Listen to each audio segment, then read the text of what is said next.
সারা জীবন তাকে পিঠে ভারী বোঝা বইতে হবে, খেতে পাবে শুধু ঘাস, আর তার মাথায় কোনো বুদ্ধি থাকবে না। তার আয়ু হবে 50 বছর। গাধা করজোড়ে সৃষ্টিকর্তাকে বলল, আমি এত বছর বাঁচতে চাই না, আমাকে 20 বছর আয়ু দেওয়া হোক।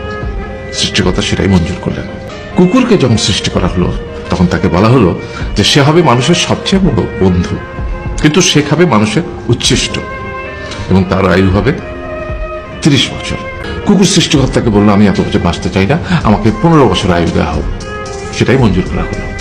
এরপর বানরকে বলা হলো, তুমি শুধু গাছের এ ডাল থেকে ও ডালে ঝুল খাবে এবং নানান রকম ফন্দি ফিকিরি করে মানুষকে আনন্দ দেবে, তোমার আয়ু হবে 20 বছর।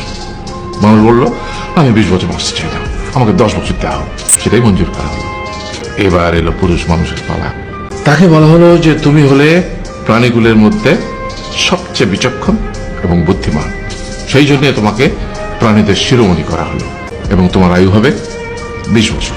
তখন পুরুষ মানুষ বলল, করজোড়ে বলল সৃষ্টিকর্তাকে যে 20 বছর আয়ু অত্যন্ত কম, হে প্রভু, আমাকে ওই গাধার সে যে 30 বছর আয়ু চায়নি সেটা আমাকে দেয়া হোক, ওই যে কুকুর 15 বছর ফিরিয়ে দিয়েছিল সেটাও আমাকে দেয়া হোক, আর যে বানর 10 বছর নেয়নি সেটাও আমাকে দেয়া হোক।